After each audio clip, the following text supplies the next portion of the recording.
Hey there, everybody. Welcome to Living the Line. I'm going to be rolling solo today with the interview with the cartoonist that I'm really excited about. I first got Michael D. Kennedy's work when Partners and Sons sent me the second edition of his book, Mint. And this book was so full of a variety of styles and great cartooning that I've become a huge fan of your work, sir. So I'm really excited to have Michael D. Kennedy on and really looking forward to chatting with you. Hey, thanks for having me. Yeah, happy to. So the first thing that I always like to ask is just a little bit about like your background in arts, whether you went through a formal education or whether this is just something you've pursued on your own and how that led to comics. It was a bit of both. So I was like one of those kids that just like drew all the time, drew comics all the time. Decided fairly early on that I wanted to be a comic book artist, like drawing probably like superhero stuff, of course, make your own superheroes. But I did go to university, mostly as like some just to get out of the small town, right? Hmm. So I was like, I'll just go to a university in the city, learn a skill, like a creative, like graphic design or something. And I kind of just like floated around and ended up like studying film and animation, but in a very like vocational, like this is Photoshop, this is a camera, like go do something for someone's business, do like an advert or something. But I kind of ended up really I kind of like I stopped making comics. Really, I was making comics for like people on the internet for like pictures, like Hmm. for like image pictures, that type of thing. Whilst I was like doing uni, but I was just lost, you know. I was just doing whatever, yeah. And it was And only when you know a few years after university I started making comics for myself, right? and So then probably that's just grown into what you're doing now. pretty much, yeah, yeah. I was illustrating things. I don't know if you really. I was illustrating other writers' works like this. Yes, This is I like, still need to get that one. That one is like high on my list. right. It's all right. I mean, it's very much like a jobbing thing. That's probably the best spread I've managed to like flick onto. But yeah, there was like that stuff. And then after that, we went to Angoulême with it. It was in competition, like the French edition.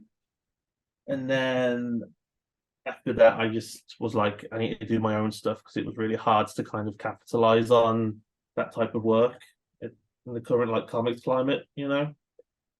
Yeah, I've been thinking about like I would love to collaborate with people because I'm too slow to do all my own stuff, but you start looking at the financials of hiring someone to illustrate a thing, and if you're paying them like a proper page rate, a book that size, like we're Yeah, looking at the financials on it, and it's like, man, like just paying to have them illustrate it and then get it published, like can you even make a return on a book like that? It seems daunting. yeah, that book in particular, we've not really made any money back on. And I think both of our wages, mine and the writer John, it was like all like Arts Council funded. Hmm. So the Arts Council in England, John John got the letter from the publisher saying like if you get government funding, we will put X amount of money into printing and distributing the book. Okay. As far and I think I was paid for like the lettering, maybe the coloring from the publisher. But in terms of like drawing 170 odd pages, that was all taxpayer money effectively. Okay, so you had a grant to buy you the time to do the work then. Effectively, yeah, yeah. Okay. Like the whole of the labor was subsidized by the British Arts Council. Well, thank goodness for that. Yeah, yeah. It was really well, there wouldn't be a book if it wasn't for that, really. Yeah. But that's quite.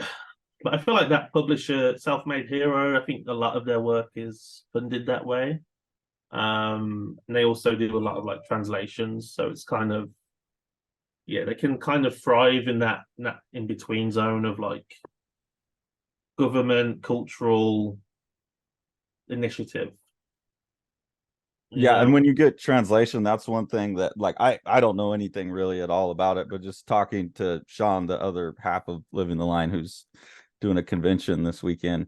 Um, yeah, it seems like that there's money in that too, of like if you get the right country and you're translating their work, they'll throw you grants for that too.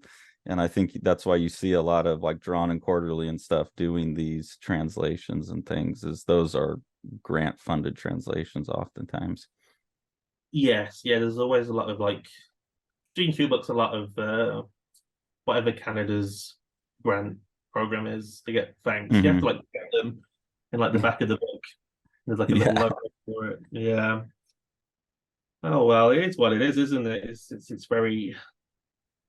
I mean, my experience doing working with writers trying to pitch books for about I was doing that for about 10 years was quite miserable when it to like privately funded publishing companies for like Wednesday, Action Comics effectively. Yeah. Um yeah, it was like if we're not bankrupt, they're bankrupt. It's the money flow was just it's a very difficult environment. I imagine it hasn't changed that much. So that book was one that you and the writer were already kind of hooked up and talking about and trying to make happen. That wasn't something where he came to you and said, I want you to illustrate it. And No, no, he came to me. He had the script. He okay. probably had. I think he definitely had like an artist attached that dropped out, and then I was recommended to him someone that could, I could do a job for him. Mm-hmm. And then it was kind of funny because, yeah, I love him really. John Harris Dunning. He's got a book out with like Dark Horse. I think it's called Wiper. It came out like last year, maybe. But yeah, he called me. I read the script.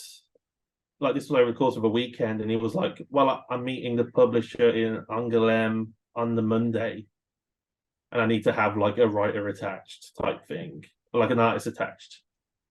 And then I was like, "Okay, like sign me up." So it was like maybe like the space of a week that were like the whole thing came together, and like I hadn't drawn any like concept art or anything or proof that I could draw in that style, and that was kind of like a big issue. And then as soon as that happened, within a couple of months, contracts, and then like I had to like submit the cover for the catalog, and it was like instantly into this process. Yeah, so it was quite full on, really.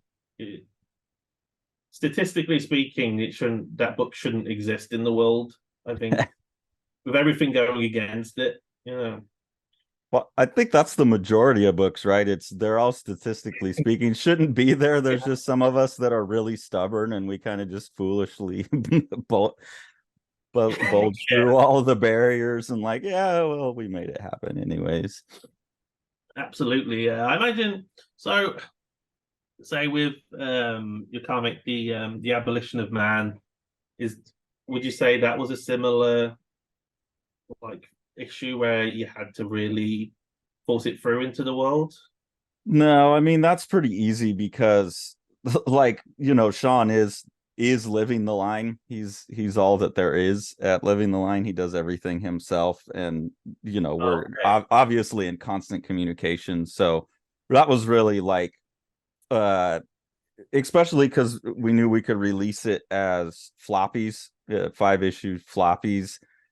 He was kind of wanting to experiment because he'd only done graphic novels to that point, and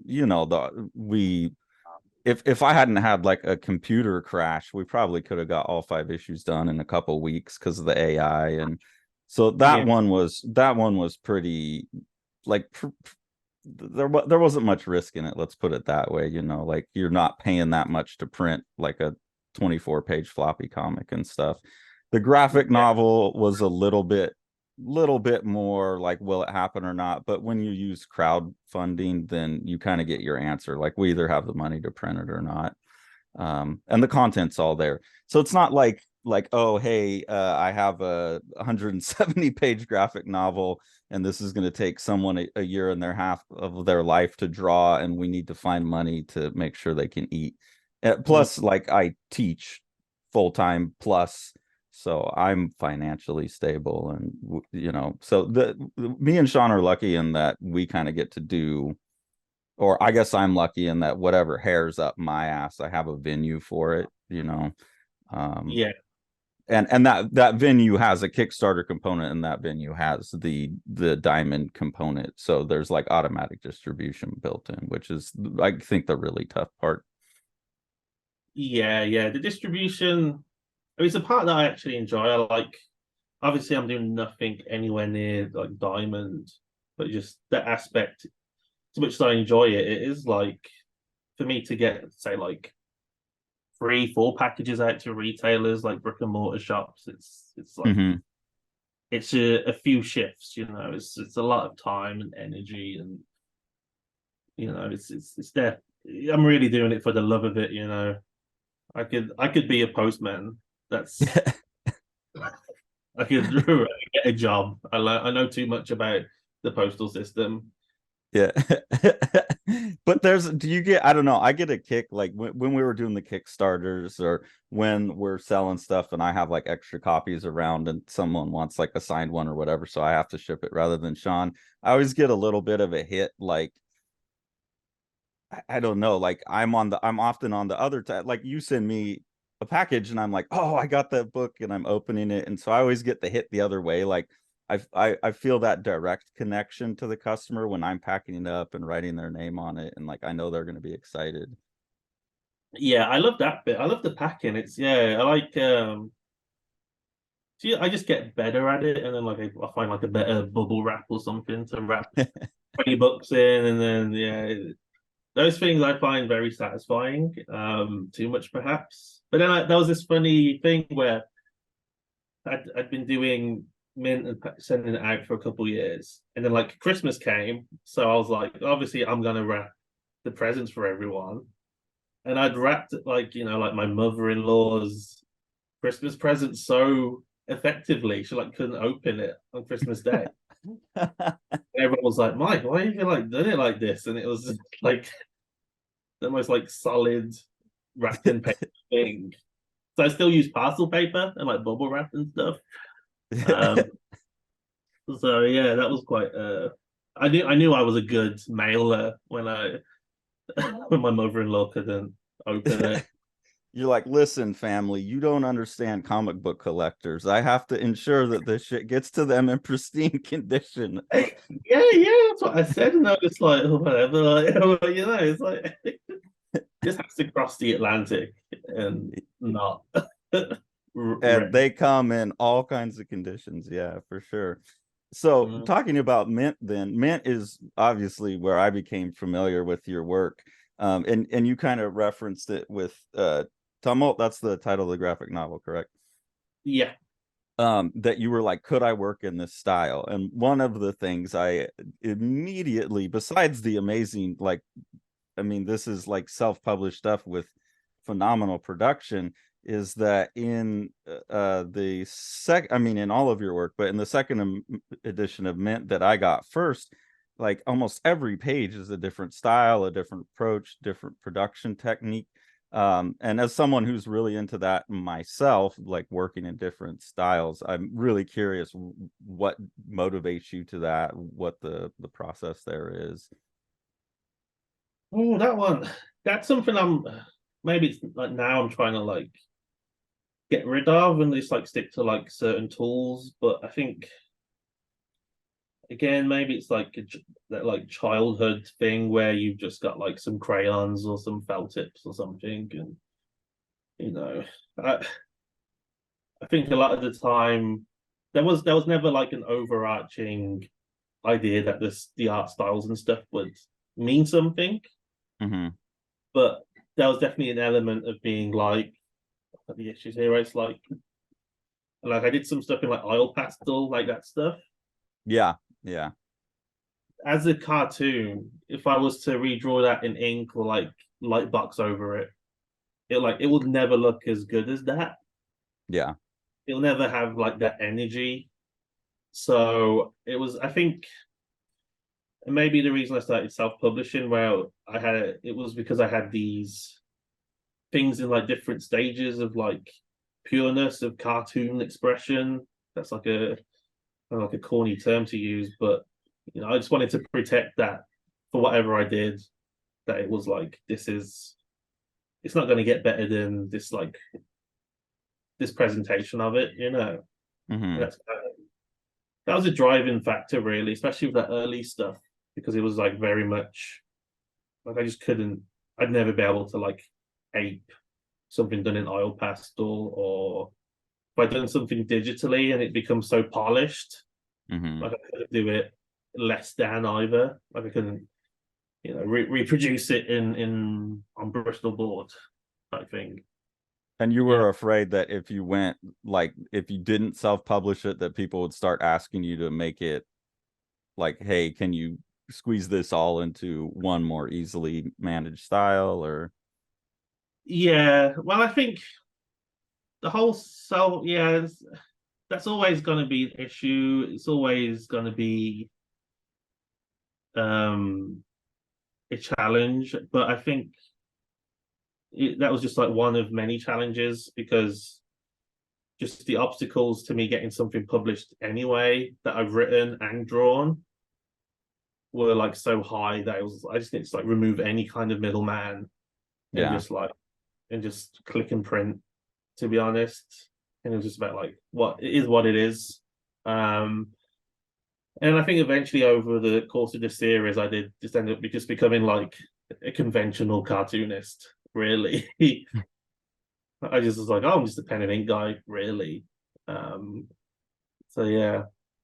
But you seem to be chasing like cartoonist as a thing. I mean, you're also a comic artist, but there's something about cartoonist in particular, like even in Mr. Hardy, you talk about it at the end. Let me see.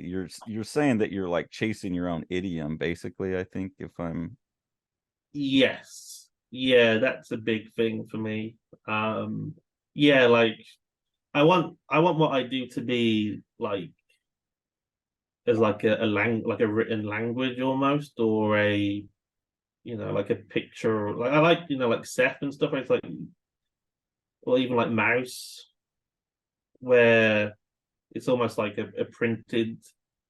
It could just be like a rubber stamp, or like, you Mhm. know the words in the images, they just appear, and it's like readable and understandable. I think I think that's what I set out to do, as like to become a cartoonist, or whatever the comic form has for me. It's always about getting things to a level of like efficiency.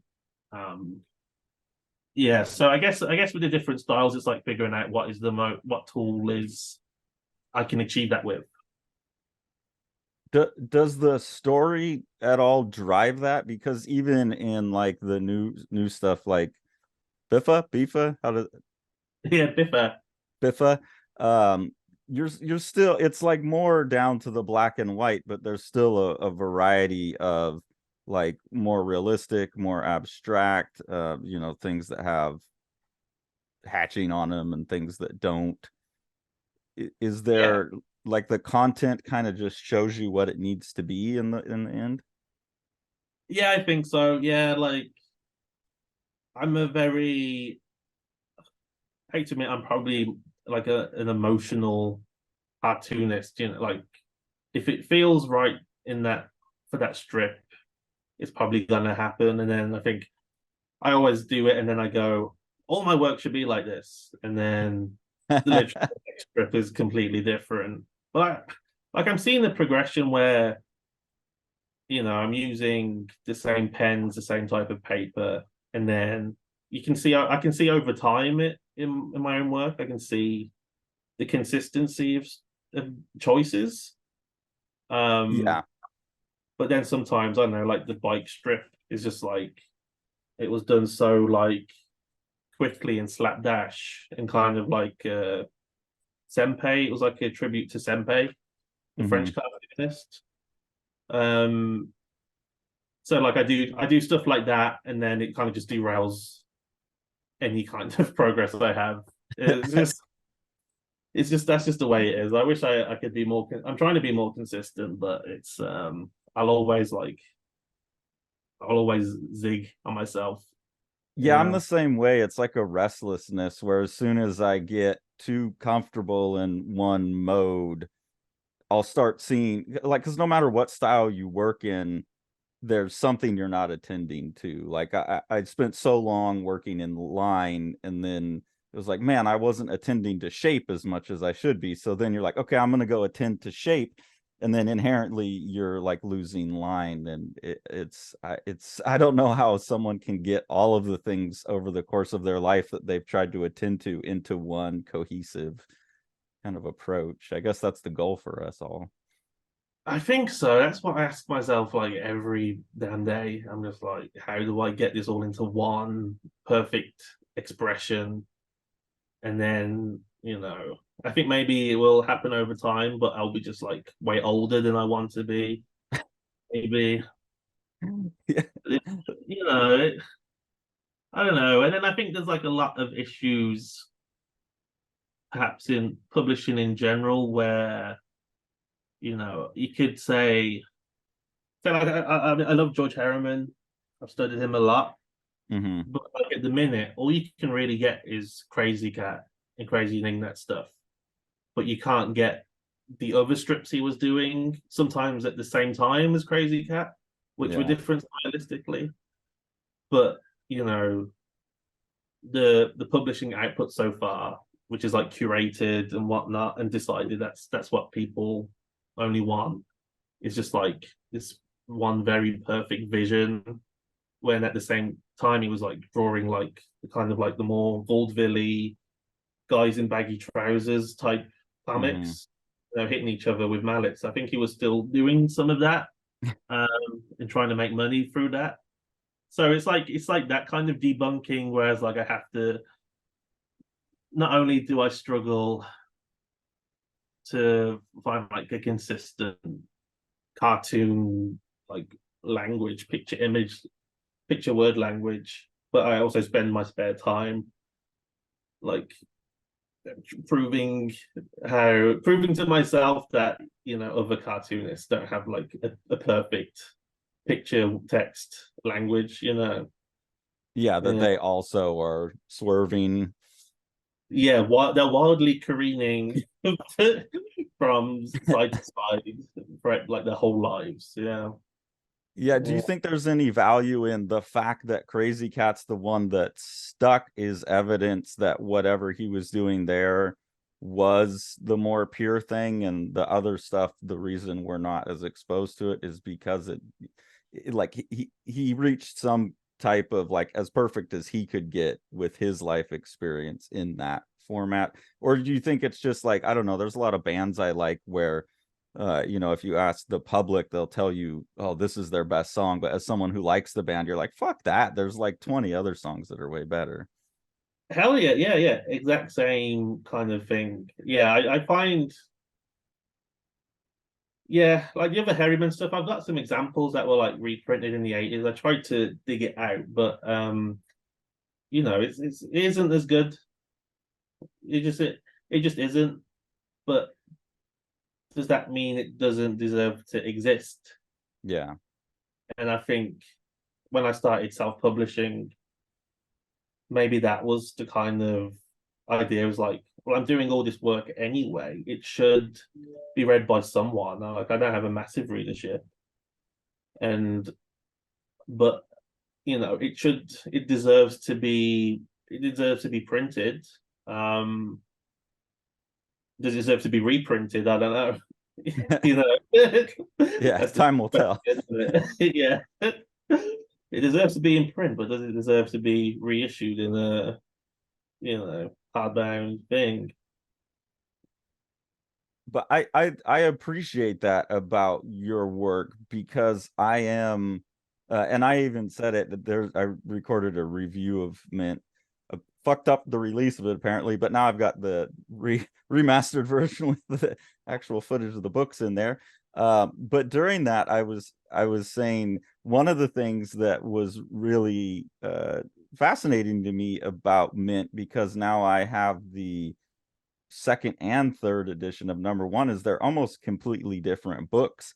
And there was things in the second edition that I was like a huge fan of that weren't in the third one at all. And then when you sent us the PDF that like here's Mint, there's a lot of things that didn't make it. And I was saying that as a fan, I'm that completist. Like I want to see everything you've done because the journey is part of what's interesting to me. But then also, like, I really want to, as an artist, respect an artist's curatorial voice over their own work. Um, and so that's like a weird place to be in as both a fan and an artist. And I was really curious about that, particularly in relationship to Mint One. What was driving all these changes with the content? I don't know. A lot of it is maybe just like trolling. I'm like probably trolling myself. But then like obviously, I mean, like it's got like that kind of like an old timey like reprint thing where which is like something.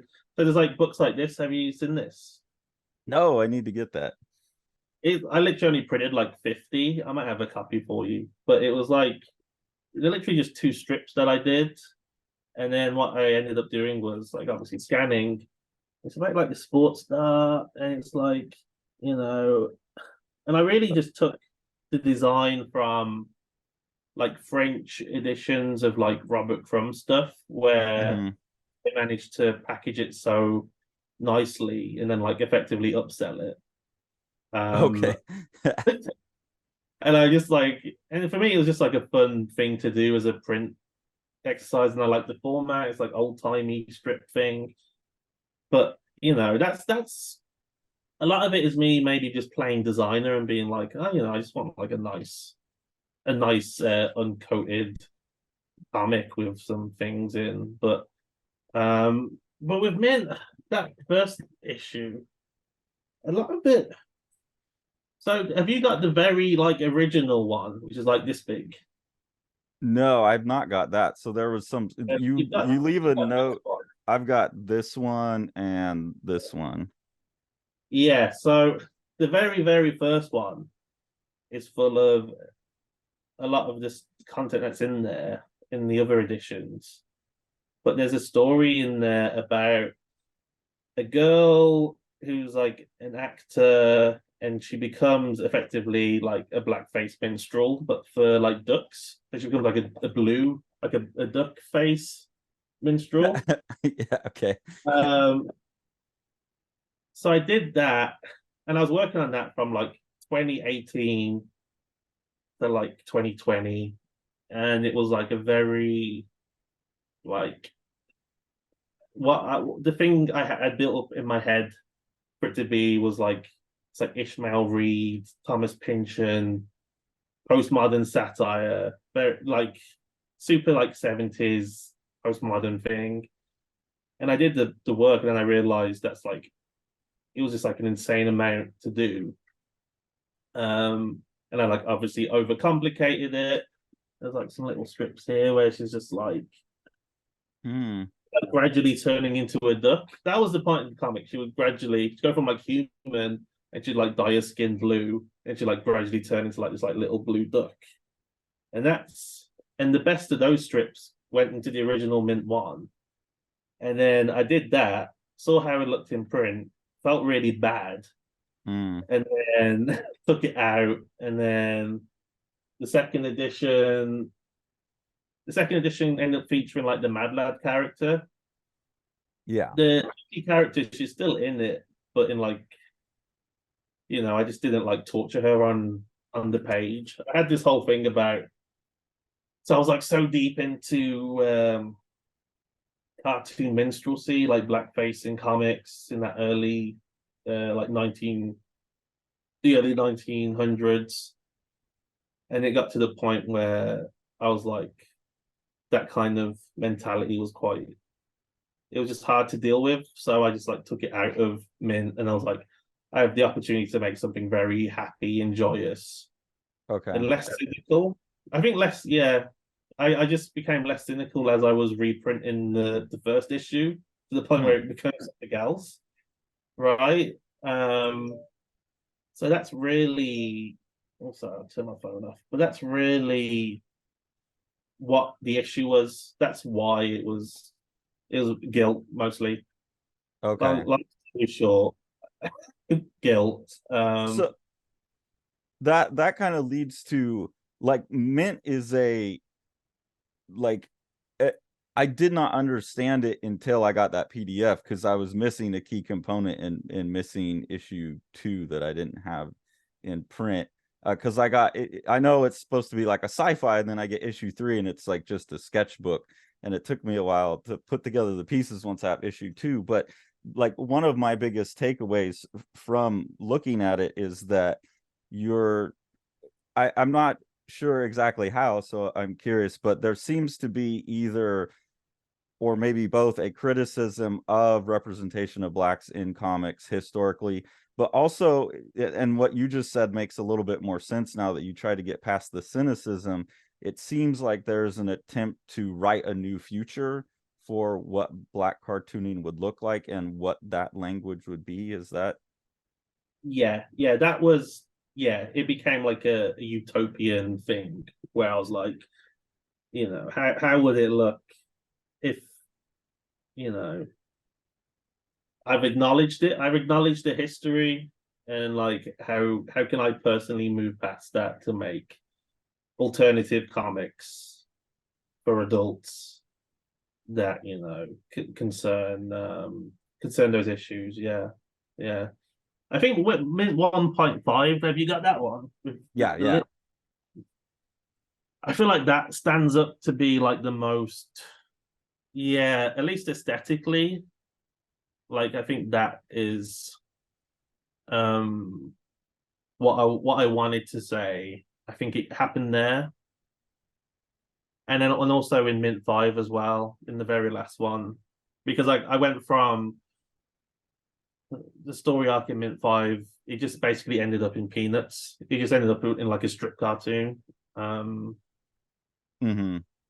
all the science fiction, all the confusion. It just like, oh, these are just you know little cartoon people, arguing on a page, right? Which is just so But it was almost yeah, it's like all roads lead to peanuts or something. That was like the gist of but it.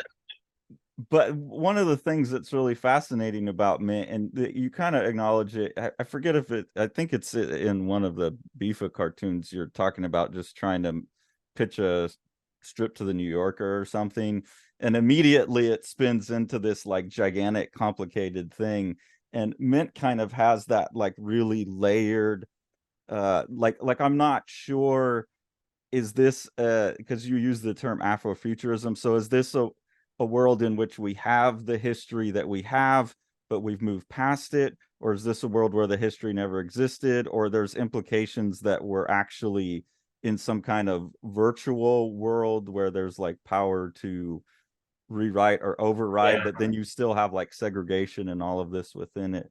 um it's just a really interesting mix. Is that like you find that you just think that way? yeah. It became very nebulous, or maybe it was always nebulous, and I'm trying to find the story, like the through line within like the mystery and the confusion. I think all my work is like that. The D&Q book I'm doing is very much the same. Where it's very much well, I think Mint is also largely about the internet. Um, Mhm. is about my feelings, or at least reflects my feelings in cartoon form about the internet and social media and the reaction to George Floyd, and also mostly the build up on the internet to 2020, where I was really I was really very much part of that kind of new black radical thought, like the cultural movement of like that really came from academia and universities, Mhm. where like I don't know, say like the Black Panthers their children went their children became university lecturers, taught at this high level. Those students became artists, made art at that level about those issues, and then it like trickles down into like effectively just um social activism, internet activism. Hmm. Um so that's like a large piece of context, really, I suppose, about Mint. Um and it's really the hangover from that where it kind of it all built up to George Floyd. We said what we had to say, and then it was like, what comes after that, you know? And that was, I mean, that's all heavy stuff, but I decided that a little small press comic was where I was gonna say it or try and say something if there was anything to say. And I think maybe a lot of the characters they in those comics they tried to say stuff. They tried to make these like grand pronouncements about society or their situation as a cartoon character or something. And then whatever happens after is usually it's either like anticlimactic or just like maybe shockingly violent or something. Yeah, Yeah. I was curious about that because reading the book, I was always like, I don't know exactly where this stands politically. It seems that there's some like self-reflection in there, and as you're talking now, that seems even more so. Like you're very historically aware of the entire process, and then maybe a bit disappointed with the final outcome. Is that? Possibly, I don't know. Disappointed is because like we're still in the final outcome, right?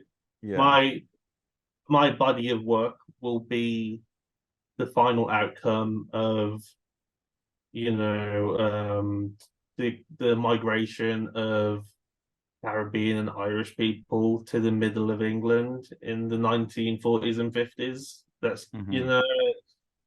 both from colonized regions of the world, and it's just so I'm constantly thinking about it, but I'm constantly having to consider that, and it leaks into the cartoons, that possibly in the same way with, let's say, George Harriman, where like his background as a Louisiana Creole leaks in sometimes in Crazy Cat more often. Like people have spent probably 50 years debating how much of it leaks in. So it's gonna always have that. I don't know what the term is for that. Dysphoria, maybe. Hmm. Definitely not disappointment, but it's definitely a reflection, right? It's Yeah, definitely what. it doesn't it doesn't seem like a lot of things that have a political theme running through them seems like they take a stance and align with one side, where in Mint it seems like you're really really putting yourself back and like looking at it, you know, Right. as removed as you can while still being an active, like this is something that impacts your life. Yeah, I think that's because I come from this background that is, in both my parents are like very anti-British state. They're both born here, but they're very like distrusting of the government. They're effectively like libertarians, Hmm. really, and they both live in France now. They just left, but it's like they from one empire to another, basically. Yeah, I But mean, where do you go to get away, right? Like, yeah, just like another European power. But yeah, so yeah, but I think it just reflects the varied voices in my life and growing up, and it's not coming from like an internet like even though the work's about the internet, it's about the different voices in the internet or in the street or within a family or a friendship group, and not all of them are gonna agree, even within, say, a particular demographic, right? And yeah. that's the subtlety that's kind of that gets lost often when we all go onto our phones. But it's very much yeah, for me, it's kind of like, but these are also like conflicting ideas within myself, and I think maybe it's just what being able to admit that in some kind of way is probably what has allowed me to make comics. You know, because I think before I started accepting the fact that I'm gonna feel differently about certain things on different days, then it was very hard to start writing anything. You know, you have to kind Yeah. of I had to really just effectively just be like, it's not about. I was very much like a binary thinker, right? And then in terms of like it's black and white effectively, and then you realize it isn't, and then that's a process in itself, really. You Yeah, know, I always find that with my own work, like where when I get that initial idea, like I know what it's about. Like this is a theme I want to investigate. This is kind of what I want to say on it. And then the longer I spend with it, like I'm just too critical of a thinker, and I'll start finding all the holes in my own ideas, all the holes in my own plot, and it starts to get really hard to finish something. I think that's one of the reasons I responded to Mint, is that because you're switching styles, because there's like almost a lot of like little shorts all put together, it felt like a good it's like there's a couple other people I'm seeing that are working this way, where it's almost like a kaleidoscope approach, where all of those different parts of your thoughts and struggles and personality that usually, people want to say I am this, but then you realize, well, there's the part of me that wants to get laid, there's a part of me that needs to eat, there's a part of me yeah, that's struggling for like monetary reasons or whatever, and they're all kind of different. It feels like that's on display here, and I think even in that one, this one, which was the first one I got in isolation, there was enough of that in there that I thought, man, this is like a really compelling approach. And I can't think of many other people that are doing that. Is that you just kind of naturally fell into that, or is there inspirations for that? I suppose it's inspirations. I think there's periods where I'm someone that's also been quite fickle in terms of like there'd be a period of 2 years where I'm like, oh, I want to be like a playwright or something, or I want to Mm, pursue something else. Just because, as a young man that's mostly been single. I've been married for like a year now, but most of my 20s was like completely single. And you just like you get to the point where you're like, oh, I'm trying to write a play, I'm trying to do this, I'm trying to be a pot washer, I'm trying to do all these things, and then I it would be hypocritical of me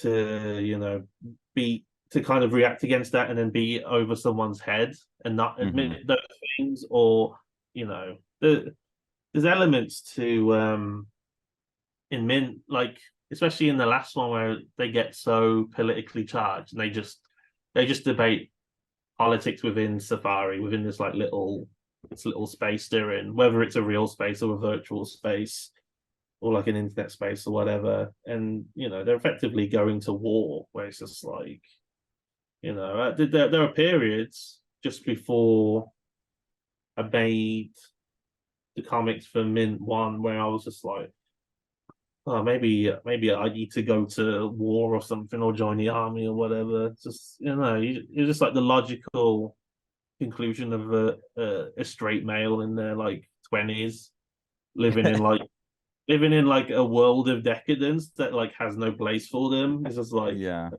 maybe I should just like be a part of some like industrial military fucking machine. Um, which like I don't know if a lot of people would ever admit that about themselves. I don't know. But then like I'm just gonna use the cartoons to do that in the same way a writer would do in a novel or in a play or something. Taking it seriously, but then also you got the inherent humor of the comics, right? It hmm kind of affects it. It doesn't make it as brutal, you know. Or Yeah, for maybe it some reason I can see really awful things in comics, but if I saw like a television show with the same thing, it would be too much, because it's a person on screen rather than a goofy little cartoon physics. Yeah. That's definitely, quite. So I used to be really like a bit bored by mouse or the concept of mouse, but now I'm kind of like starting to understand like why it's read and why it's banned and why it's criticized and why people are sometimes like jealous of it as well. It's Yeah. got because of the because of like it's managed to capture that kind of very specific energy that maybe only comics is doing at the minute in the world, maybe. What can you expand on that energy? What do you mean by that? I don't know. I did a talk last month and I was telling this and I was just like presenting pages from the graphic novel. It's like a collection of short stories. And I just told all the students, I was like, I bewilderment is what I want to achieve. Okay. Like a feeling of bewilderment and like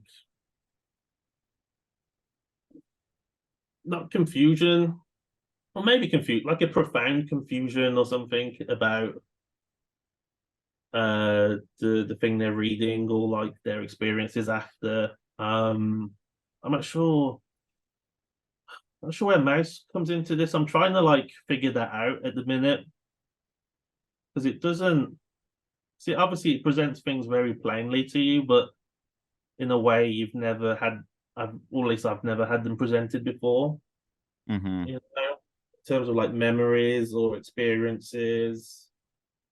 And I just find that maybe just riffing off the top of my head here, I'm just finding it to be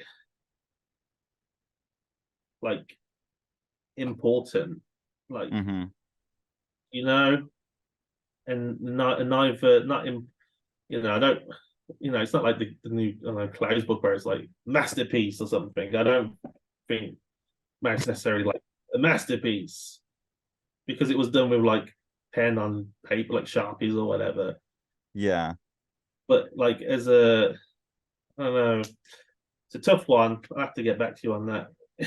Well, I think it's the I don't know. For me, like I read Mouse. I don't know when I was in college. You hear about it if you love comics. You hear about it, and it's okay. I got to read this. And being Jewish, also like okay, well I got to read that. Like we got to read the Corey Ten Boom story and Anne Frank, and like Yeah, these ones. And so when that like controversy happened, I was like, okay, I got to go back and reread this. I was expecting it to not be as good as it's sold to be because a lot of the things that I go back to, like Watchmen or whatever, yeah, it's good for the time, but like I'm not going to read Watchmen today and be like, this is amazing. Like there's way better things out there now. Um, but I was really surprised by Mouse that I found it to be, yeah, a masterpiece would be a good word for it. And a part of that for me was maybe what you're talking about, or at least I think part of what you're accomplishing and meant with that complexity is that same thing of like he manages to make himself so unlikable throughout the book that it's like he's undercutting his own point, and he constantly undermines, like he'll have his dad go on to like make comments about the black guy that they pick up in their car, and yeah, like showing the richness of the world. Like no one gets to be the good guy and no one gets to be the 100% victim. I found that really well handled in Mouse, and also it like you still kind of get irritated at it, like fuck you, like yeah. fuck you Spiegelman.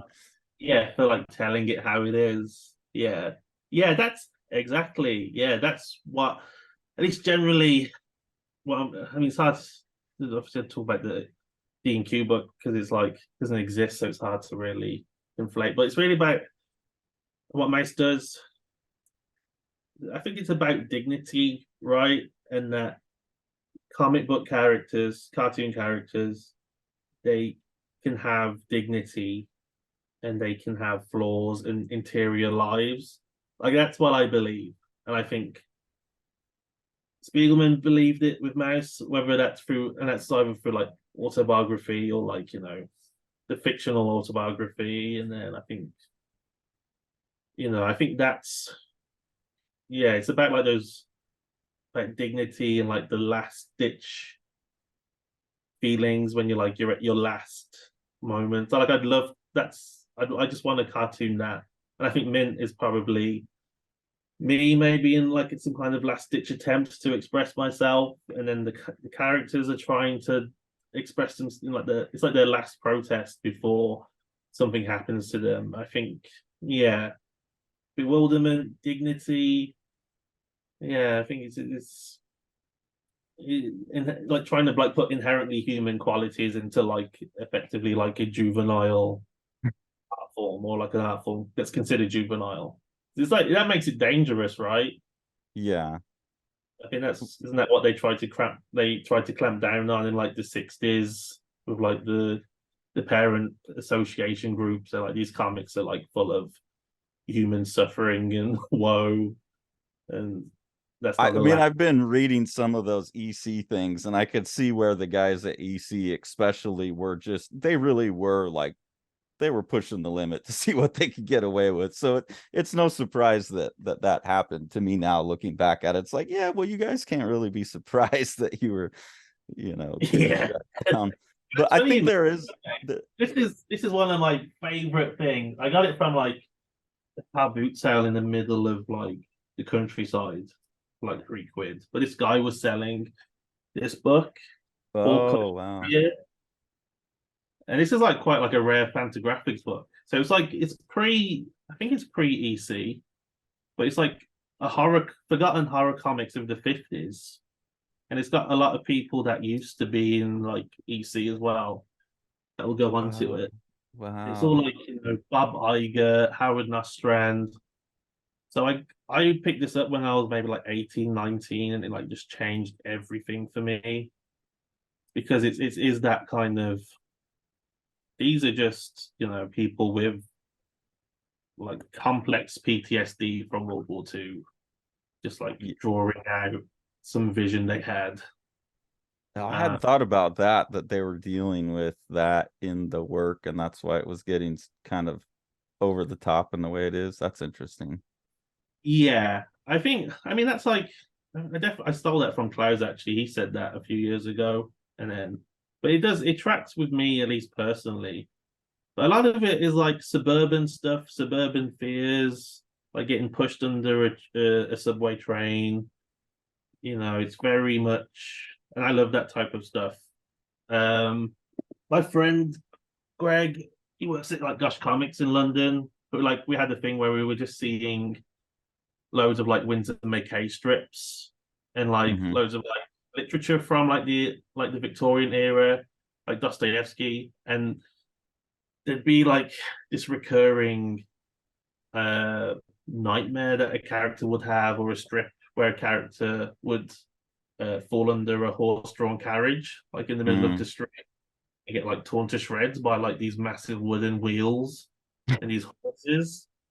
And it's like, where's that in comics nowadays? Like, really, like, Well, I mean, we're where's not worrying about wheels, but we're worried about something. Like, I think oh you're in yeah, Mint, it's there, right? You're worried about the yeah, internet. yeah. I'm always worried about bombs and shit, or like yeah. I think that, I mean, post 9/11 stuff definitely figures in my work, because I'm just a child of that era anyway, and I grew up really in a town that was very much like the hiring pool for the army and the police, and the territorial army, and there was a barracks up the road. And I Mm. wasn't a part of any of this because my parents were just like, you're not going anywhere to get like shot to death. But all my friends in high school, they were in like the RAF cadets and the Wow. sea cadets and the army cadets, and it was a bit like, it's pretty full on. So yeah, I think there's an element of that in my work, definitely. I got some things that are kind of about that in the works, but yeah, there's definitely no like comics being published where someone getting like completely mashed by a Tesla, right? Well, but I think that like you even have stuff about AI and like you said, the internet. I think that is, Mm, like people aren't particularly worried about getting maybe a self-driving Tesla. Like that would be a good EC, of today, right? Like getting run over by the self-driving car that's gained sentience or something like that. Yeah, But yeah, absolutely, yeah, yeah. But you're saying maybe it's more. It's not about the physical body anymore. It's about like the digital body or like or something, the I just mind. think there's this dread about where everything's headed that seems to be at the root. Like I actually, one thing I wanted to ask you is, you have in um it was the thing in issue 2 that I was missing to understand issue 3 until I got the PDF, is the Abruni AI, and the and Mad Lad handing the sketchbook to the AI, and then issue 3 is pretty much, as far as I could tell, like the sketchbook that was given to the AI, with a lot of those concepts. And that came out before all of Midjourney and Dolly and all that stuff hit. But you have this character giving their work over to an AI, and the AI is kind of like yoink, and then he's like, "Wait, can I get it back?" And it's like, "No, it's gone." Wow, yeah, yeah, that's interesting. Yeah, because for the Bruni thing, I had a comic planned, and it was very much about the Bruni, and it was just like a stupid science fiction comic about like this robot, and within the robot is like he would eat people. So he ate Mad Lad sketchbook, and he'd eat people, and it'd be like a museum inside of him, and Mm, it like just basically like an internet archive of like African culture and what was lost in the diaspora through slavery, etc., etc. And that was kind of the idea for it, and it was just like a very yeah, like I never really. Well, I must have been aware of AI at the time. I was probably saw some stuff and was like, "That'll be funny," or yeah, I don't know. It's a strange one. It's interesting you made that connection because for me, especially Bruni, he came from like if you know Gargantua and Pantagruel is like this French. It's like a medieval tale. It's like a mm, 600-page medieval epic thing, and it's mm. about a giant called Gargantua Okay. and his son Pantagruel. It's literally like from the 1400s, and it's very like of its time. But what's interesting about the characters is that their size is like never defined. Hmm. So sometimes Pantagruel is like 7 foot tall, but like or sometimes is like so big that like a whole city like fits on one of his teeth. And it was so it's like medieval thinking. Like I'm quite into like medieval thinking in terms of just like doing something very stupid and nonsensical and trying to get away with it, really, and just calling it AI or calling it technology.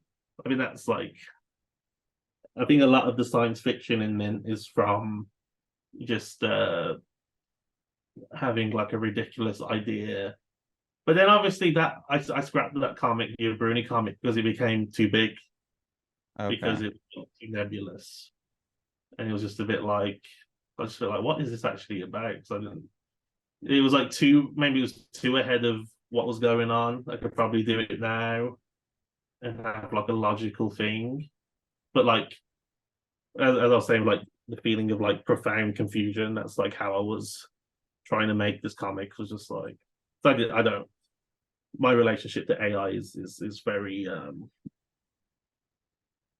it's very primitive. It's I don't have much to say on the matter.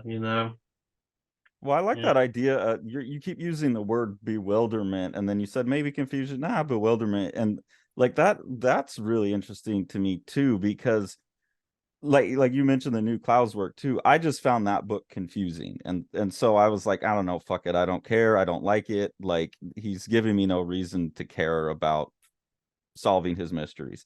Where I would say Mint is way more convoluted than Monica, but I wasn't confused. I was bewildered, and I think in bewilderment there's the motivation is still there, and like I was very confused when I got issue 3 without the context of 2, but I was so taken by the whole project. and then when I get these pieces, you've left room for me to kind of make my own way. Like Klaus, I feel is just what for me at least was confusing, and it sounds like you kind of work in the state of bewilderment with your own work almost. Pretty much, yeah. I'm in the fog of confusion. You know, people think because obviously I do like some illustration work and stuff. I think people expect that I'm like, always like winning in some way, but I spend most of my time just like kicking rocks up the street or something. It's not. I'm still very much that type of person. So yeah, I think, and I've just had to like accept that bewilderment is the thing I'm comfortable in, or like I enjoy to be in, or that's what I'm trying to achieve. And then when I'm in there, I'm kind of that's where I'm thinking or I'm doing like my best stuff.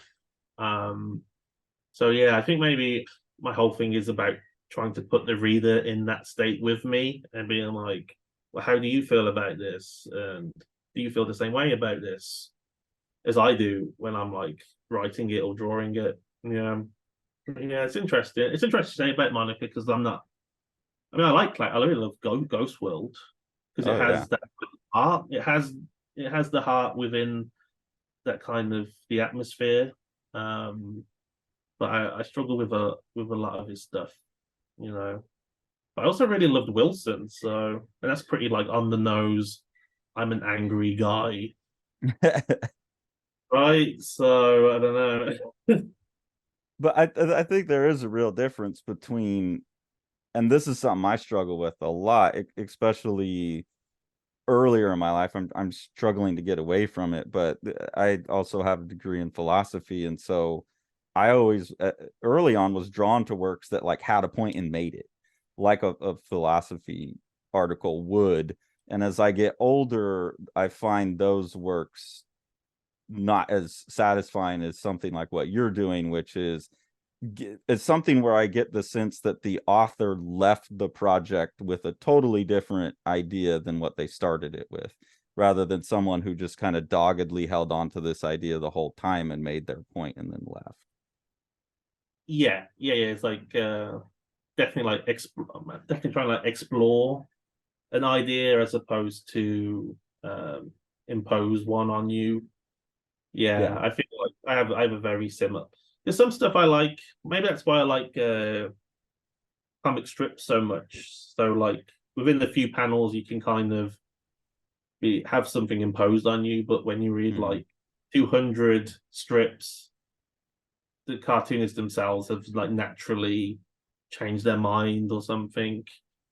And that's kind of what I was getting at earlier about like having it as like a language almost or like an alphabet in its own way because you can kind of achieve the exploration through the strip form, Mm-hmm. right? You can kind of use a strip form as if it was a sentence in prose or a Yeah. paragraph, and Yeah. then another one is another paragraph, and another one is another paragraph. Suddenly you've got a chapter of like an amount of strips, and then multiply that, and then you've got like like a novel that has explored something right within these like micro bits and bobs. So that's kind of I don't know, but maybe I'm just saying crazy there, but it's yeah, I enjoy comics that kind of break things down like that and kind of but are still open ended, right? Yeah.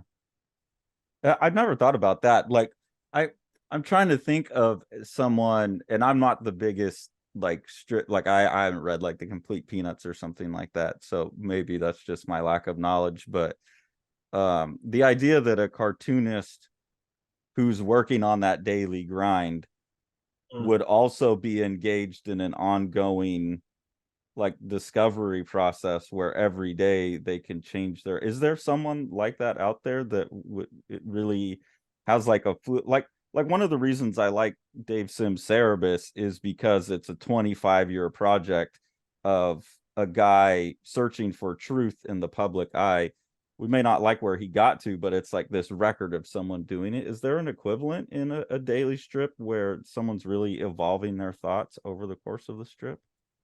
Well, I wouldn't. I haven't read the complete Peanuts, but I think that Schultz is what a lot of people would argue for that. And I think maybe that's why, say, like, I don't know, Fantagraphics love him and like publish him in that way. I Yeah. think, yeah, but I'm not. But obviously, it's still kind of always going to be bookended by the fact that it's a strip, right? And like, Charlie Brown still misses the football or Yeah. whatever the joke is. But I don't know. I think maybe where I'm fortunate, or my generation and the generation before, is you could like they can start off as a strip and then let it expand into a book. Like there isn't a newspaper editor just being like, "What the hell are you doing? Like this isn't where you like write down your hopes and dreams. It's Yeah. like as the joke." But I think it's possibly where the whole form can go, really, I suppose, with the advent of the graphic novel and that type of thing. Um, I mean, I like Steph's work for that, really. Mhm. Are you following like Palookaville, the Nothing Last stuff? I need to get the newest one. Yeah, I haven't read enough of Palookaville. I've seen it more in the collected editions, and so I feel like if I jumped into that newest one, I'd be coming in the middle of something. But Yeah. maybe that's wrong of me as well, because I'm seeing him as someone that will have like a condensed, like, this is this story. But I really enjoyed going back It's and looking at Eight Ball yeah. not collected in this new edition that's just like issue by issue. There is some synergy between the strips that's lost. So yeah. Okay. Yeah. Because obviously, yeah, because they tried to take out strips in there and put them into a collection, but like as a month to month thing, like month to month, like pamphlet to pamphlet thing, you're seeing um that kind of exploration go on. Okay. And I think that's probably what one of the things that I wasn't able to put my finger on with Mint, but now I can, is that you've been allowed that. And like the idea of Schultz like all of a sudden drawing like Dan Klaus for one strip in Peanuts, and then going and drawing like Jim Lee for the next strip, and that would never happen. But you kind of are taking that approach where your stories are, maybe one strip, maybe one page, maybe a couple pages long.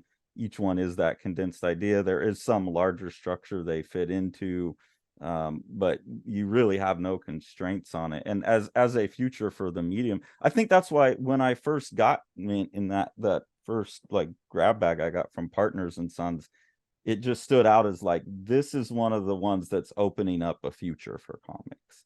And maybe that's what I was seeing, is that's you're kind of cracking that method open for people, I think. Cheers, yeah. I definitely felt like there was an attempt to do something I'd never necessarily seen before. Obviously I'd seen like the printed format, like A5 staple bound. You could get that anywhere, but what's on the page? It, experiments, right? Experimentation. It fits in that bracket. Um,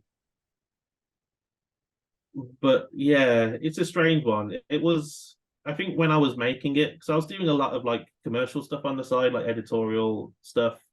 And when I had spare time, I'd be working on Mint and just like really just going for it. But it was always like a white knuckle ride. It was Mhm. always, I don't have that issue now because I'm trying to harness the excitement in there into, squares, panel by panel. But when I was doing Mint, if I showed you like the stuff I'm say like the graphic novel for D&Q is very much like boxes on the page. You Okay. know, Oh, is very this a much. preview? This is preview. It's very much within the pen and ink boxes, panel by Okay. panel tradition, and like the editing process has been like just drawing onto the page. If I don't like it, cut it out, put in new pages. It's still very much like a paper and scissors approach.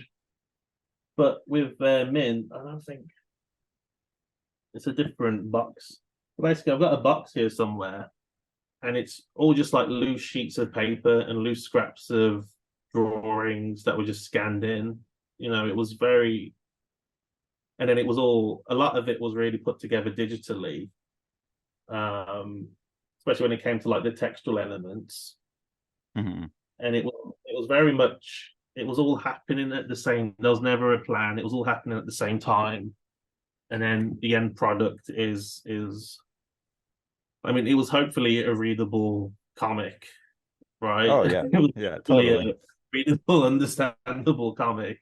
But yeah, and that was yeah, it was. I think it was way more stressful than I thought. I think at the time it was literally like a madman with just like piece of paper, do one drawing on it, scan it, put it in, doesn't work, do it again. It was very manic, But but that's not the necessarily. juvenile aspect, right? You're saying comics are juvenile. It has that like just a kid in a room with his crayons. Yeah, yeah, definitely. That's how it all started, really, because of the lockdown. So it was like, you Mm, know, the lockdown happened. We weren't allowed to go out, and then I met my wife, now wife, and then we would just like going to the pound shop, like like the equivalent of the dollar store, and just buying like children's crayons. And it was like mm. it was the only shop that was open that sold food and like anything other than food. It's only food shops. So it was like we it was just Crayola. And then I started just doing stuff in Crayola, and I was like, this is quote unquote radical. You know, Yeah. that was probably I don't use at the time, back when it was fashionable. And it came from Crayola drawing stuff, and that was like Mad Lad sketchbook, where it's just like Hmm. these are his crazy drawings. Yeah, but it all very much came from the child's impetus to make work. Yeah. And then one of your two new books, the Biffa is with your wife. And so it seems like you're now I definitely want to hear more as much as you can say about the new graphic novel, but it seems like while you're working on that longer project, you're also giving yourself the time to do things on the side like Limbos and Bifa. And then really curious in the collaboration with your partner, like how that book came together, and is that a continuation of this idea that was in Mint where you can just get one-off things and collect them, and then what's the synergy like having two people in a book, but you're obviously like really closely related in the working process, I would assume. Yeah, that came about because I was yeah, I was very, maybe I still was, but I was definitely like in a weird place, like after Mint, what's next? How can I kind of, in many ways capitalize on it and make new comics and improve upon it. And then in the process, I just ended up doing lots of like, throwaway stuff. And then yeah, it all very much came out of frustration more so. Mint definitely came out of like hope and happiness and all those like positive feelings. But Biffle was like really just like what actually is my place in the world, really. And I'd worked on the graphic novel in private, complete private. I more or less completed it and then sold it to D&Q. So no one really knew I was doing it, but that was like quite like a depressing process. It was very much a process of bewilderment and just like stabbing in the dark. And then I was just like, I need to have fun again. Like, when was I last having fun? It was in the small press, just like throwing things onto the document and then printing it out. And so I'd done it, and I threw in some strips, and I was like, I think I've got something here. I want to go to print. And then I was trying to put in pieces that were a bit lighter in terms of like the technique. So it was like maybe like collages or something, or like a light, like more like European quickly made gag stuff. Hmm. You know what I mean? Like very much like a French newsstand in like the 80s or something, and then it'd just be like a funny thing. But then I'd realized I'd like kind of developed so much as a cartoonist that it was like I couldn't do those things. Like I could do some abstract stuff and it's in Biffa, but they were like I can't do like crude anymore, not like I used Hmm. to. And then I think I started, and obviously my wife Carly, she's an artist, really good collage maker. And then I started like scanning in her stuff and being like, maybe I can use like her collages as end papers. It's about the book's about like living in England. It's more about reality than anything. And then I think I just started scanning in the drawings that she'd been doing for herself. Like sometimes we would like make a comic together, or like we'd make a comic at the same time, like a little 8-page folded zine. Like there's like Hmm. little things. So I started scanning in that, and then I was like, hang on, like this is exactly what I'm looking for. And then I think there was just a natural high from that, and that kind of like zine making high you get where you just like, wow, this looks really good. Like, we need more pages, add 4 more pages. We need something to fill those 4 more pages. And then I think I just managed to gas her up to a point where she just like started running off these gag cards. Like I'm sitting here. So I was sitting here working on the book. She was sitting right there on the sofa. And I think within like a couple of like 2 hour sessions, she'd like come up with like, 8 or 9 like kind of perfect um like gag comics in like in that brush, that like with that pentel brush. Hmm. Yeah, it's all very like, and it's like so different to what I do, because like her stuff is more, it's funny and it's ridiculous, but like as far as like comics go, it belongs more like art crowd, like art illustration crowd. I Yeah. think fair to say. Like I could go into like a gallery and there'd be like a very expensive book, art book of like a very established artist. And it's like it was that type of thing. And I was like, oh wow, this just feels like completely contemporary, completely different to like Mint or anything I'd done. So yeah, I just I sent it to print. Yeah, after that. Do when you're doing those pass them back and forth comics, is it like one panel at a time, just or are you Yeah, talking about the story ahead of time? How does that go? she's got some narrative ones. So a couple of the panel by panel ones she's done, I helped scan in and just like paste in into like a presentable way. And then we just had these huge gaps, and then she just do it, and then just be like, is this funny? And then I'd either say laugh or I'd say no. And other one. And then she just come out with like these really fantastic things. And then, I just we're talking about the course of like 72 hours. It was like three Okay. days. And then like I'd walk into work and then I'd be like, oh, I've added 2 more pages. You have like 2 spaces to fill. And she'd be like, oh, all right, I'll do something in my lunch break. You know? Damn it. Yeah. And so as far as like an editor was going, I was probably playing it fast and loose, and then like we try out like the back cover and whatnot, and then but you can't. Yeah, it all felt quite organic. I mean, hopefully it reads that way. Did it read? in like I didn't want it to feel like you were reading like a Fantagraphics pitch or like a D&Q pitch. I just wanted it to feel like this is just funny. No, that one came across as like and it made more sense when you were talking about Harriman and wanting to see like all of his other stuff.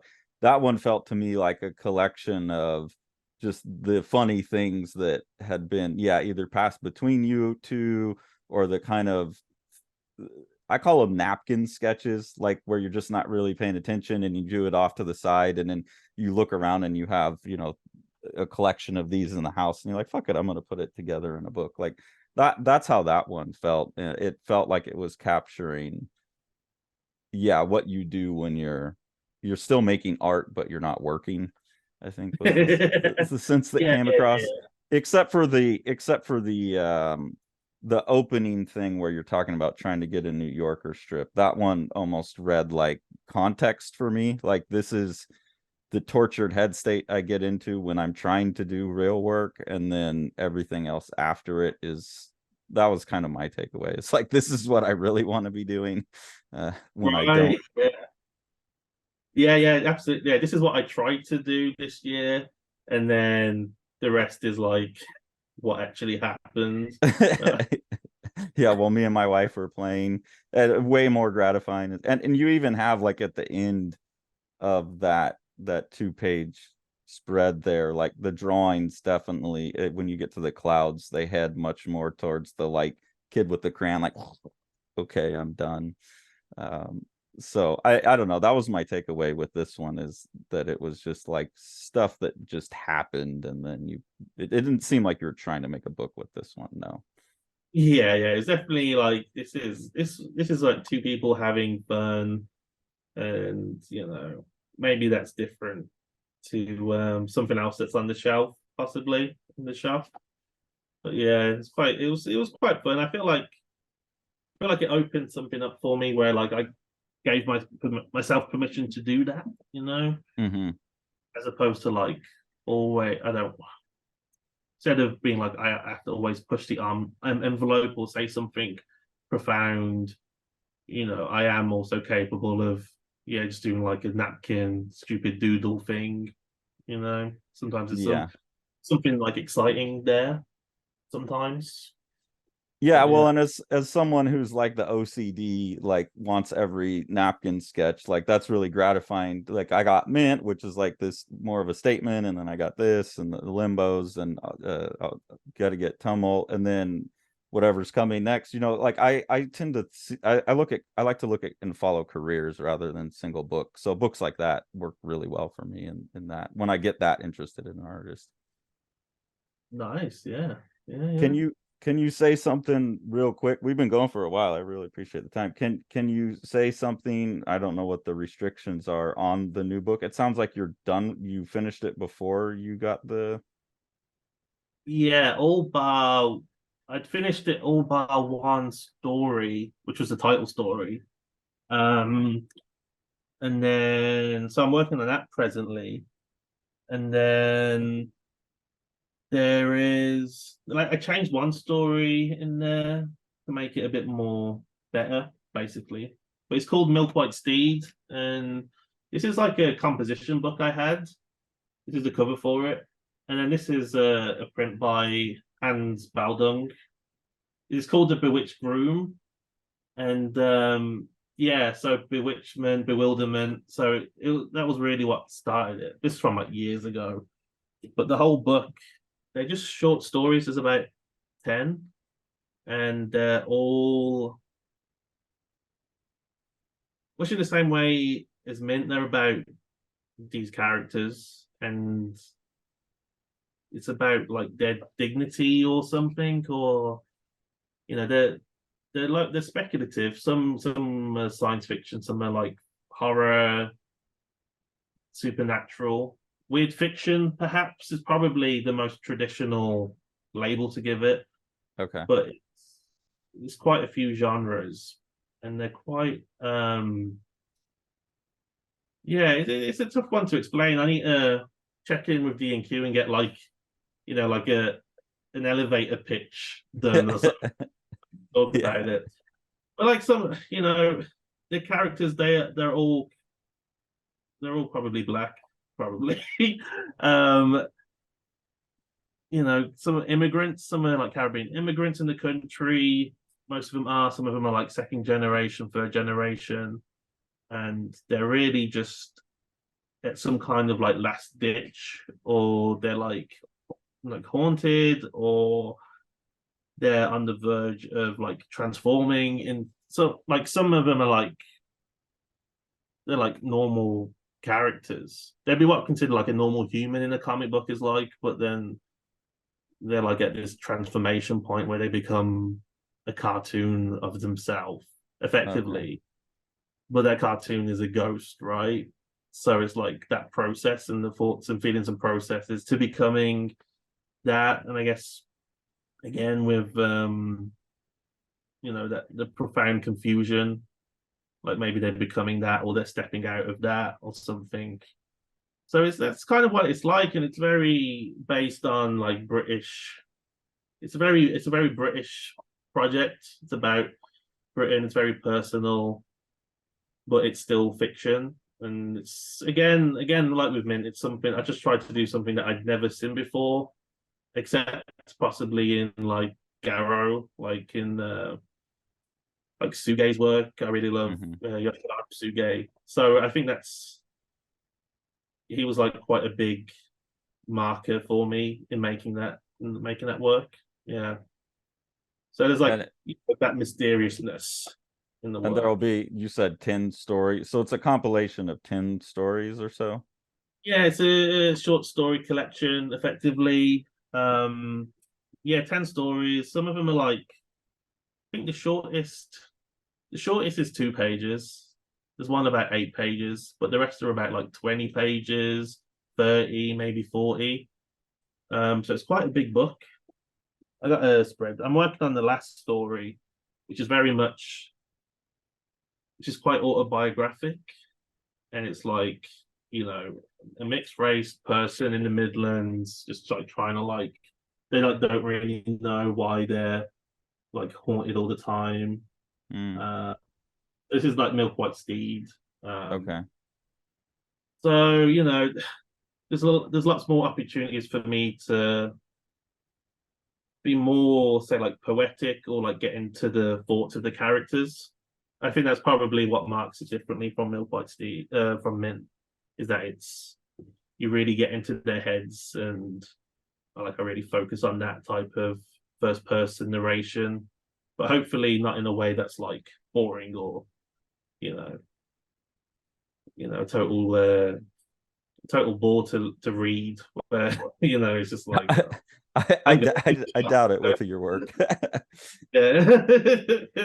But yeah, Mint definitely has that where it's the characters seem in service of like the world that's being built more than character studies. So that's interesting. Okay. Yeah. Do you know when that is targeted for release?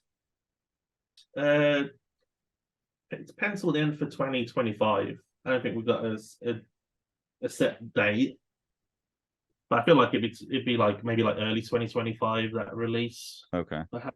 Yeah. How much So longer it's do you think you have working on it? hopefully like within before Christmas. Okay. I'm quite a fast drawer, but the same with like the title story. Like I'd written that over my 20s in like bits and pieces. And it's like it's kind of just pouring out of me now, and it's just like I'm not penciling, I'm just like just inking straight on. And Wow. but it also the issue is with that whole book, it requires a certain headspace. If it's not the headspace of wanting to have fun on the comics page, it's like the headspace of being quite miserable and confused, you know. Yeah. And then Hard to dip into. yeah, and it's hard to dip into. It requires like I don't know, like a lot of Samuel Beckett, just a lot, it's a lot of that type of thinking. But yeah. But it's good. I mean, I've had fun, and I've had fun inking it in like a very serious way, but then coloring it like it was old British comic, like just like bright red, it's like bright blue, you know. So hopefully that's quite disarming to a reader when Yeah, it's it could be. like, oh, it's bright colors, and then it's like the most you know, horrible thought process on a. Well, I look forward to it. Is there any weirdness in like having to hang around for like it's done and you're gonna wait at least another year or so for it to come out, or you're just on to the next thing after that? Yeah, I've got a couple of.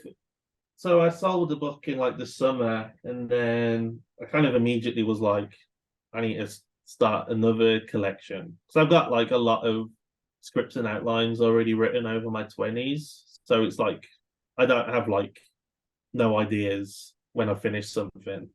Yeah. I'm quite glad I did that because when I was doing it at the time, I was a bit like, this is like a pointless exercise. But now I've got like a lot of material to work from. So I need to just crack into that, and then hopefully hopefully sell it, I suppose, like next year or something. But you know, with that, with the publishing process, it's like I don't know, like say like Noah Van Sciver is probably quite good at it, where he's got a few advances coming in at any given time. I think that if I wanted to do comics full time 100%, it'd probably have to follow um that kind of process where I've got like a couple advances coming in every year, you Yeah. know. Not even advance, just like advance chunk payments, you know. Yeah. Yeah, and you know, like, okay, this is I've got a project, it's paid for, I'm gonna be working during this time. It will come out then, and then I can pile up the next one. Yeah.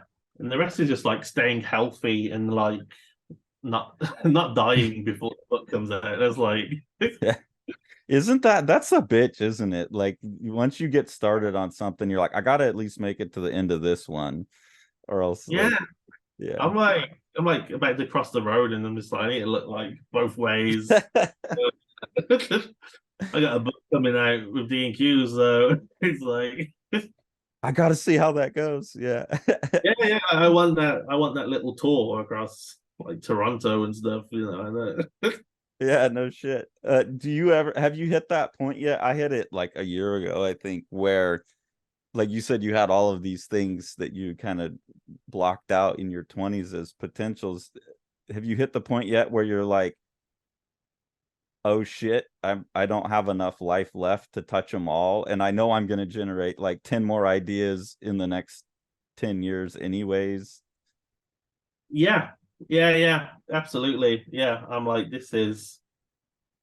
Yeah, I'm looking at some of the ideas I had that I worked on, and they are. I feel like they have legs, but I'm like, you know, a lot of these were like maybe like ideas for like films, screenplays, or plays or Mm, something. But then I'm like, obviously, I'm very committed to comics, and then but turning something that was like a feature film into a comic is like what, at least 200 pages. yeah. Maybe I could whittle it down to less as like a novella or something, or have like a density there.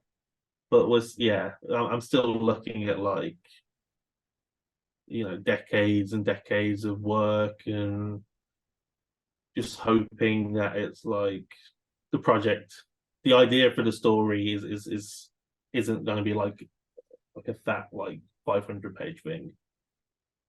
Yeah, I've been That's really kind of struggling with that because I've been reading so much manga lately, and I'm like, oh my God, I wish I could take this story I have and tell it over like 10,000 pages, because then you would really yeah. get into it the way that you want to. But you're like, there's no fucking way. Like, I got 80 That, pages at yeah. most.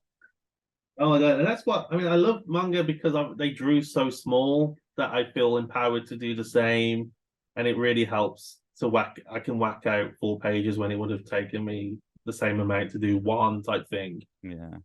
But yeah, at the same time, like you know, I love Suge. I'm getting all the collected Brian Holmberg translations, and I'm like looking at that and being like, well, I want that for myself, so I need to do what Suge did in like 5 years over the course of the next 6 months to get like a book as thick as that, or like have the same weight and gravity of storytelling too.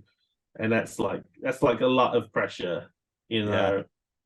And it's like I was saying earlier with the Crazy Cat stuff. It's like because I that's I did obviously I didn't really grow up with like monthly comics coming out like superhero floppies. Like I get them secondhand, but it was always secondhand in terms of like something I could pick up brand new. It was always these like collected editions of stuff that came out 100 years ago. Hmm. So for me, in my mind, what a comic should be, it is like the greatest hits of some dead person. Okay. You know, Yeah. Yeah. I'm not dead. I'm I'm still alive. So it's like, yeah, it's a lot of pressure really to put myself under. You To know, make everything you do the greatest hits. effectively, yeah. That's Yeah. that's how I feel. I that's why obviously I do like Biffa. Like I'm obviously having fun in places, but sometimes that voice comes into the back of your head, and it needs to be. Why haven't you done like a really great culture changing comic or something? I don't know. But Well, it's you're not dead yet. That's usually what it takes. So yeah. hopefully no time soon, because I really look forward to, like I said, when it comes to artists like you, that I feel that searching in the work, I really am always just like, oh, like I look forward to the career, the the path and the arc and the statement of the career. And yeah, hopefully we'll get a lot more, and that's going to be a big chunk of work. So I'm really looking forward to the Milk White Seed. That's the Drawn Quarterly one. Do you think you'll be doing some more stuff like Limbos and Bifa throughout that process of trying to get these bigger books with advances and stuff? Yeah, definitely. I think, so at the minute I've taken the mint characters and I'm just doing like some like 4 panel strips. And it's Mm, like stuff that isn't gonna completely derail my like it's been like such a show and tell thing. But no, yeah, it's great. I love it. yeah, so these like 4 panel things. It's just like the characters from Mint doing like all ages stuff. And it's just like a way for me to decompress from the serious novelty stuff. And then I'll most likely be firing off like, small press editions of that stuff. Okay, So, fantastic. yeah, I'm never going to rule it out because I know I'll just get the itch and then suddenly I've got like a lot of mailing to do. Yeah. That is the downside. But Yeah, you're making people on the other side of the mailing process very happy. So that's good to hear. yeah, we always keep that in mind. Um, yeah, well, thank you so much for your time, Michael. I like I said, I really look forward to not just Milk White Steed, but to a career, a prolific career. And I can see with all these things you're pulling up, that you're constantly working. So we really appreciate your time. For people who have not seen Michael's work before, there's been 2 videos posted that link to this video reviewing Bifa, Limbo's, Mint, and Mr. Hardy. So please check those out, and then hit up Michael's website and grab his work. Like I said, I think Michael's really someone who's at the beginning of a long and rich career that's gonna be a pleasure to watch unfold. So please throw support. And is there anything else you want to add to that people should be running out and doing to help support you keep going? I don't know. I think I was gonna say buy something, but Yeah, buy some books, pre-order Milk White Steed as soon as you can. I think maybe just support the small press in general if you can. I know Gosh has started like a little small press newsletter. You can find out good stuff. I think it just helps spread the dollars around. I think that's all I have to say. Well, thank you. I really appreciate it, man. Really enjoy the work and really, really appreciate the time and look forward to everything that's coming forward. Thanks for joining us, everybody. Make sure to like, smash that subscribe button, and ring that bell.